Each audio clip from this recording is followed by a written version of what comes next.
दोस्तों नमस्कार।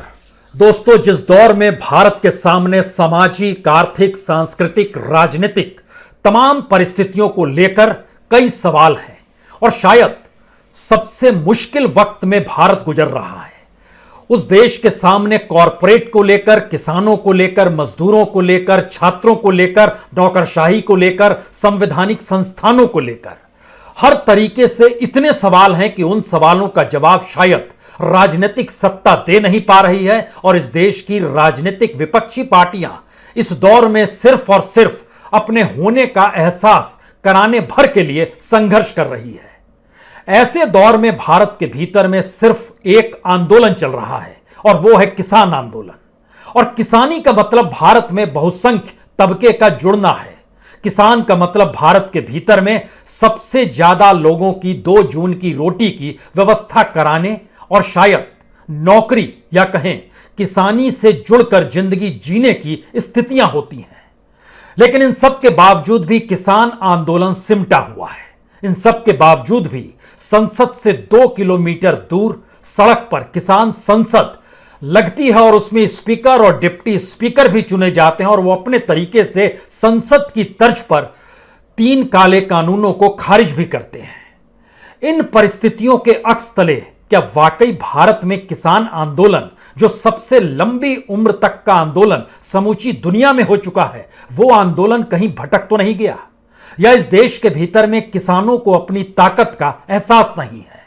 या फिर इस दौर में जो राजनीतिक परिस्थितियां बदली हैं, खासतौर से 2014 के बाद, इन परिस्थितियों का ज्ञान इस देश के किसानों को नहीं है? या फिर राजनीतिक दलों को तो इस दौर में सिर्फ और सिर्फ पारंपरिक राजनीति से आगे निकलने की सोच विकसित हो नहीं पाई है? तो क्या किसान भी कहीं भटक गया है?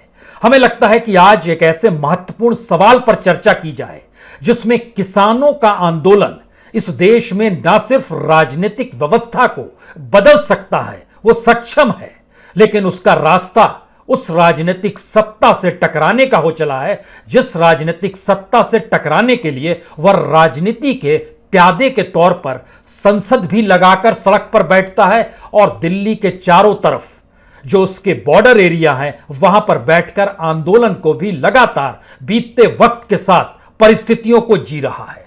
जबकि संसद के भीतर सरकार जवाब देती है इस आंदोलन में कितने किसानों की मौत हो गई वो नहीं जानती है।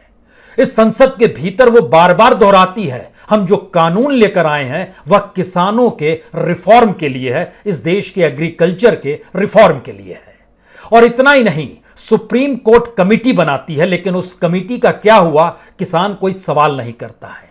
जिस रिफॉर्म का जिक्र सरकार करती है उस रिफॉर्म पर व्हाइट पेपर की मांग इस देश की पॉलिटिकल पार्टी नहीं करती है।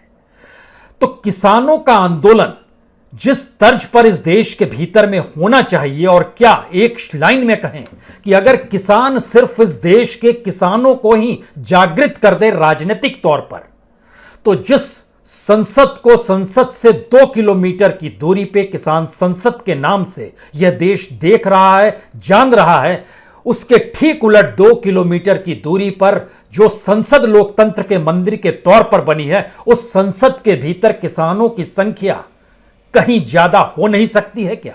और इस देश की विधानसभाओं में भी क्या अपनी सत्ता को किसान पा नहीं सकता है क्या?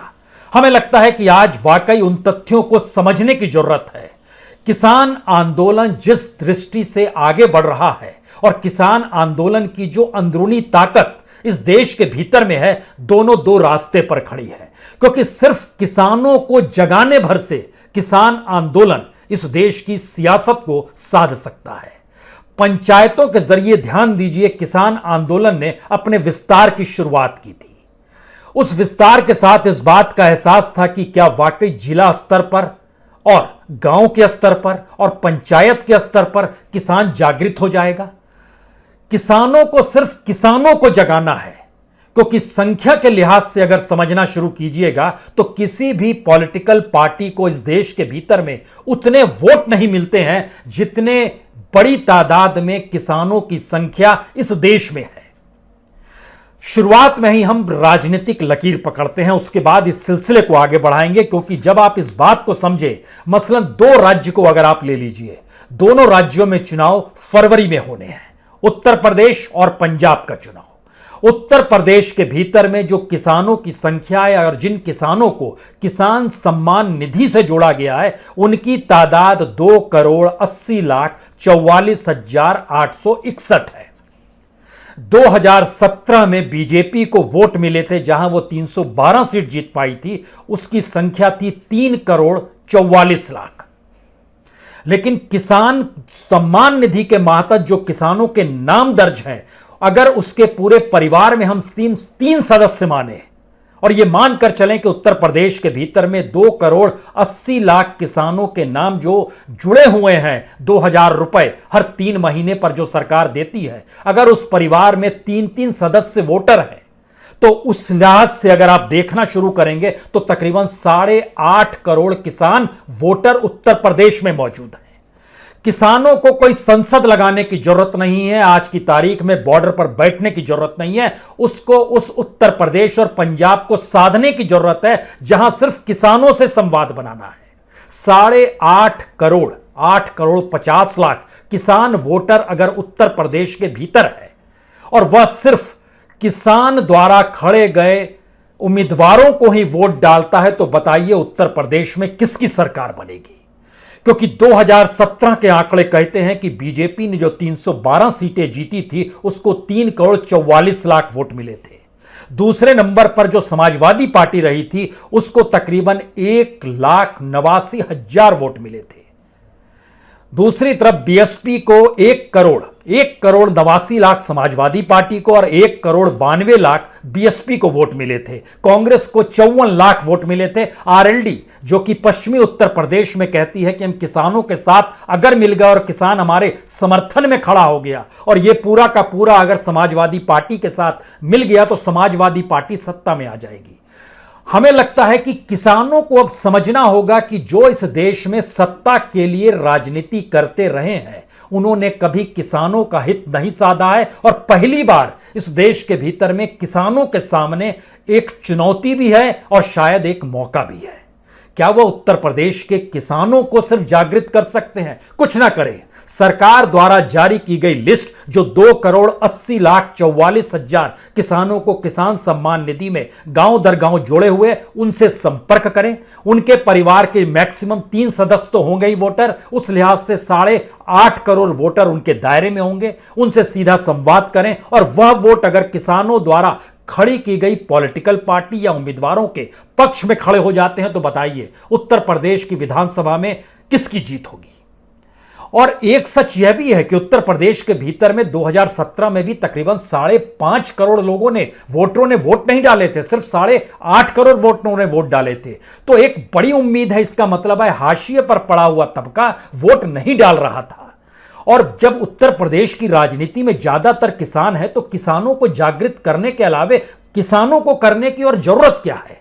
उसे क्यों पश्चिम बंगाल में जाकर बैठना है? उसे क्यों पंजाब में जाकर पॉलिटिकल पार्टी के सपोर्ट में किसी के पास साथ खड़े होना है? या उसे क्यों देश के किसी भी पॉलिटिकल पार्टी के हिस्से में जाना है? क्योंकि अगर आप उत्तर प्रदेश और पंजाब की स्थिति को देखें, हमको लगता है दूसरा राज्य पंजाब का आता है। पंजाब के भीतर में जो रजिस्टर्ड किसान के तौर पर जिनको किसान सम्मान निधि से जोड़ा गया, उनकी संख्या है 23,75,000। अब आप सोचिए कि 23,75,000 में अगर 3 को गुना कर दीजिएगा, हर परिवार में 3 सदस्य वोटर है, तो यह हो जाते हैं 72 लाख। यानी 72 लाख किसानों के वोट अगर सिर्फ किसानों की पॉलिटिकल पार्टी या किसानों द्वारा खड़े किए गए उम्मीदवारों को ही मिलते हैं, तो फिर कौन जीतेगा?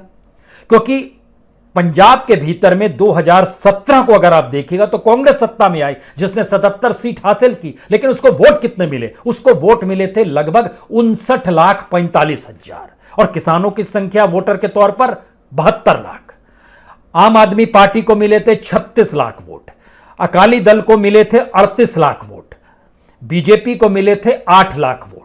इस तुलना में देखिए किसानों की संख्या कितनी ज्यादा है, तो वह किसी पॉलिटिकल पार्टी के साथ क्यों खड़ी होगी? और जैसे ही हम इस बात का जिक्र करते हैं, वो पॉलिटिकल पार्टी के साथ ना खड़ी होकर अपने आप के राजनीतिकरण की सोच को डाले, तो उसके पीछे सबसे बड़ी वजह यह है क्योंकि आप एक एक पन्नों को जब पलटेंगे, हर पॉलिटिकल पार्टी इस दौर में सत्ता में रही है।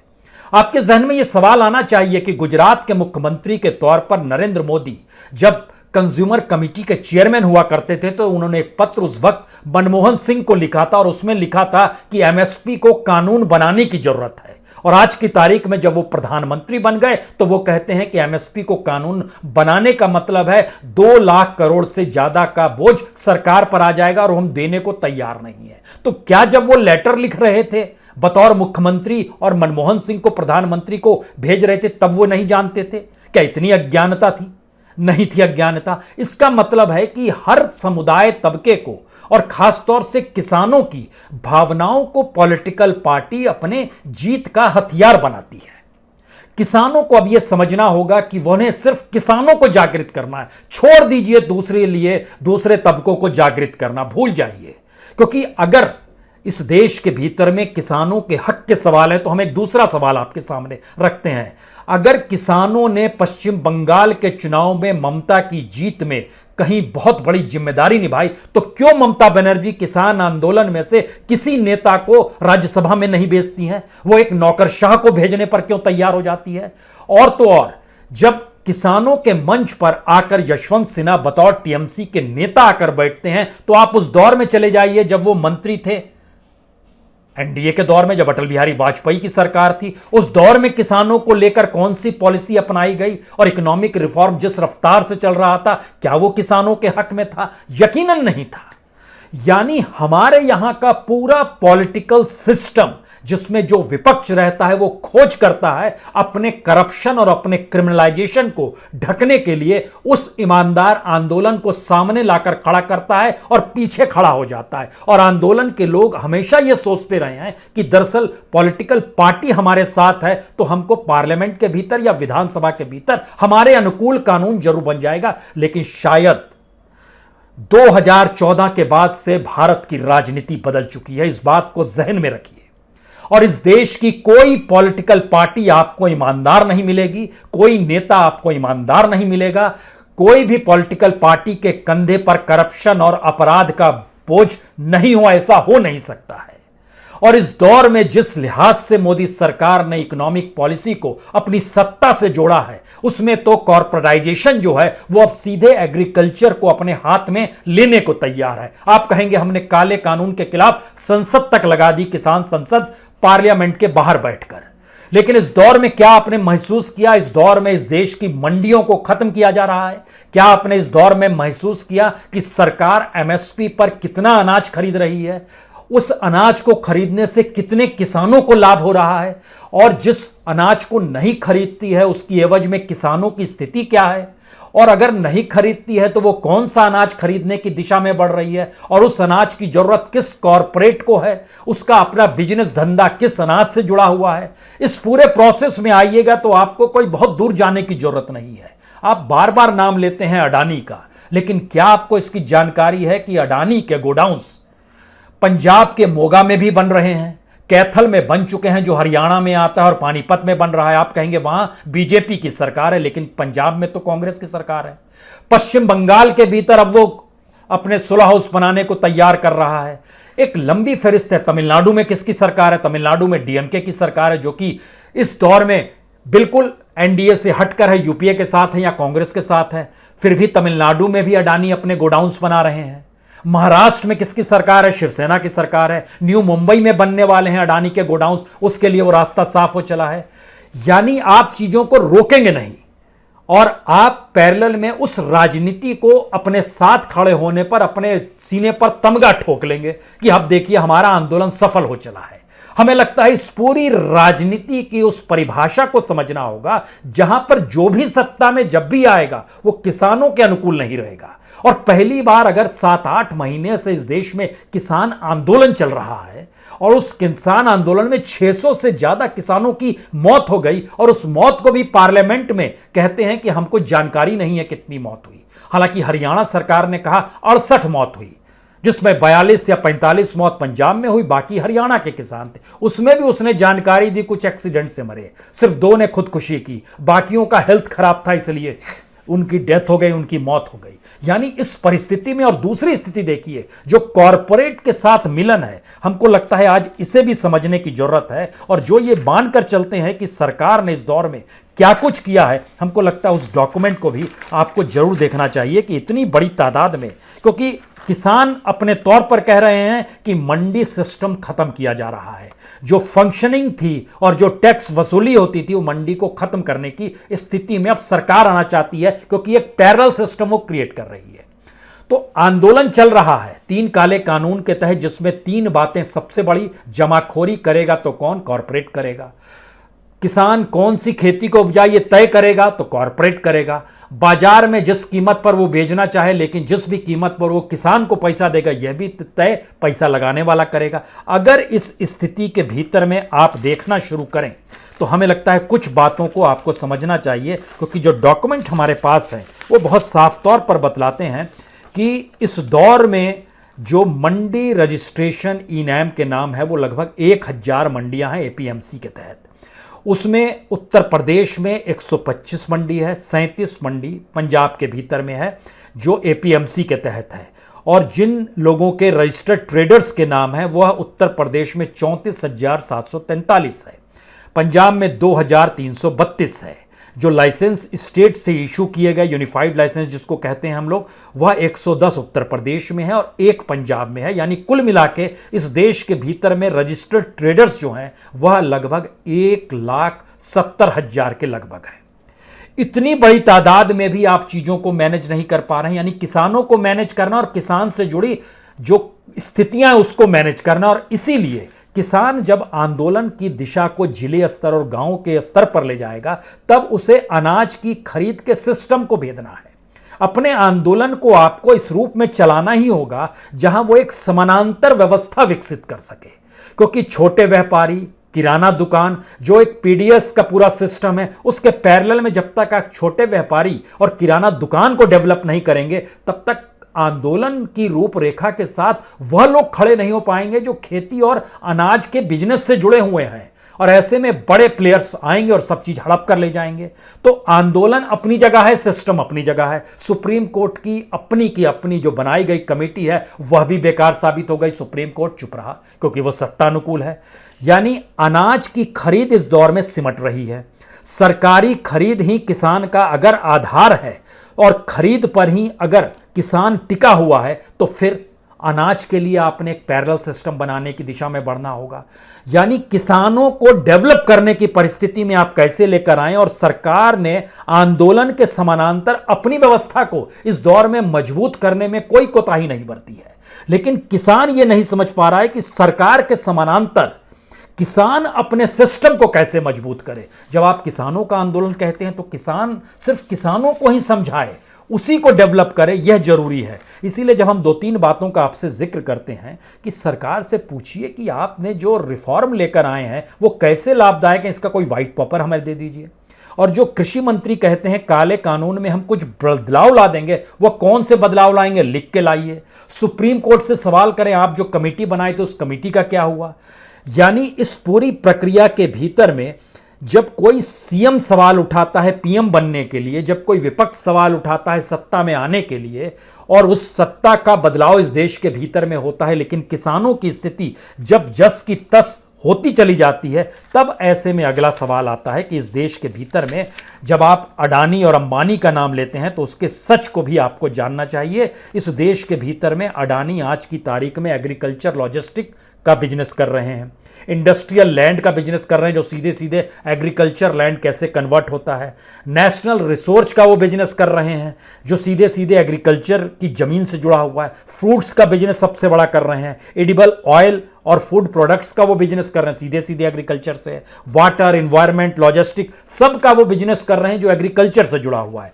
और इसके ठीक पैरेलल में एक शानदार डॉक्यूमेंट इसलिए बड़ा महत्वपूर्ण है क्योंकि रबी फसल के दौर में जो गेहूं की खरीद हुई, सरकार ने जो खरीदी वो खरीदी है 432 लाख टन, लगभग 85,000 करोड़ रुपए, 85,483 करोड़ रुपए सरकार ने किसानों को दिए।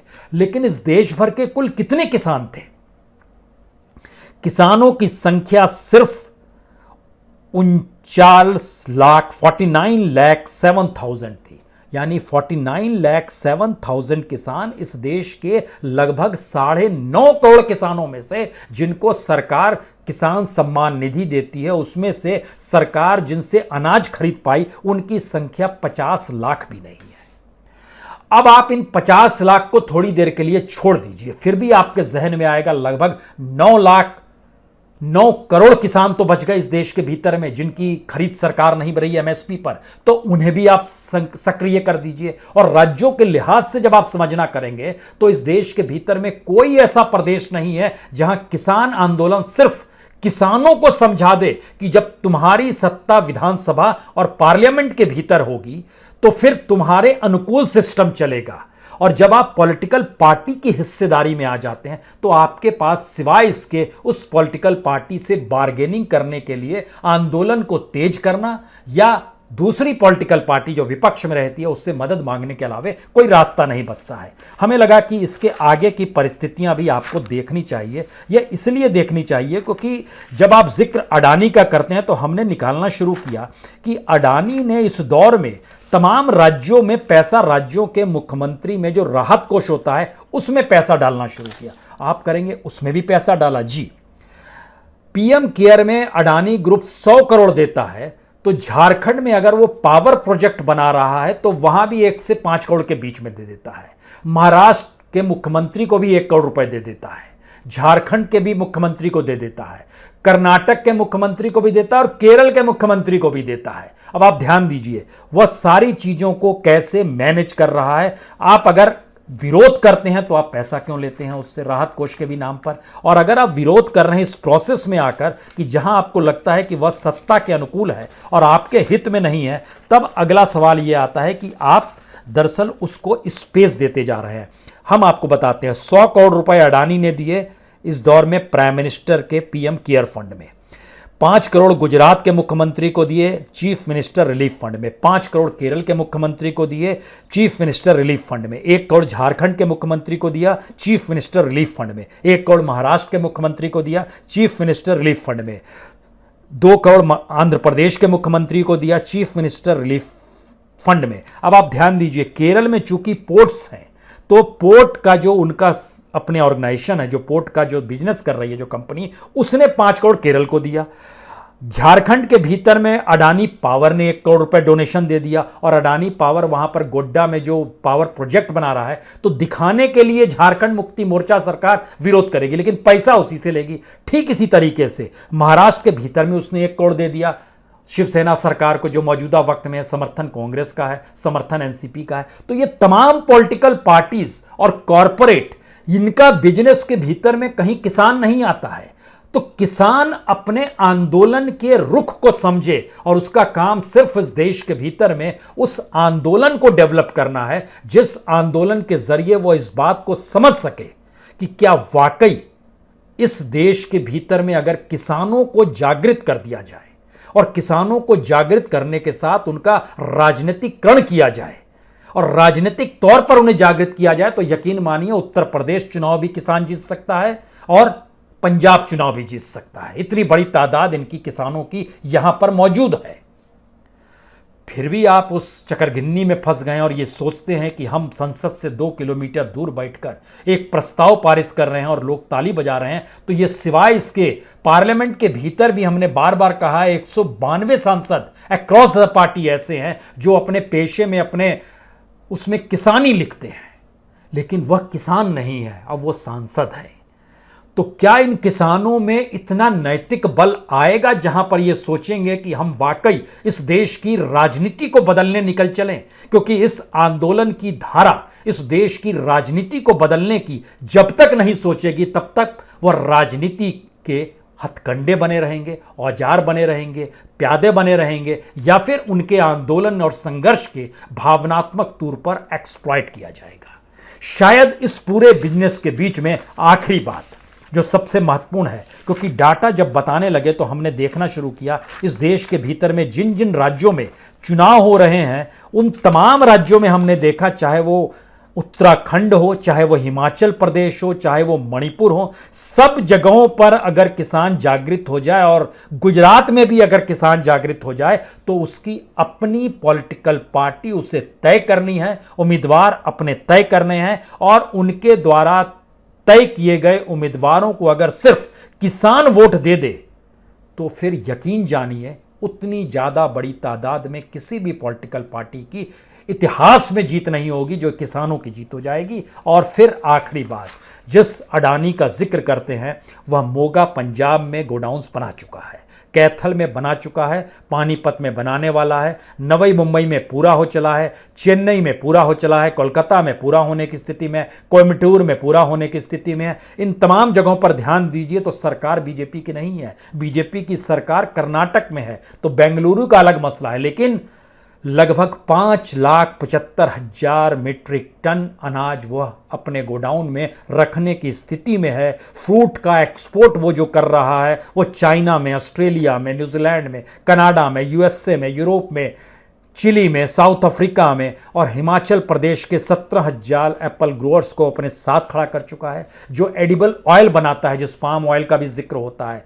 12,000 टन पर डे वो रिफाइनिंग कैपेसिटी है, इंटरनेशनली वो बेच रहा है, सरकार को इससे लाभ हो रहा है और वह उस कानून के दायरे में ही हो रहा है जो कानून लागू करने से रोका गया है इस आंदोलन के जरिए। लेकिन सरकार पैरेलल में चीजें डेवलप कर रही है।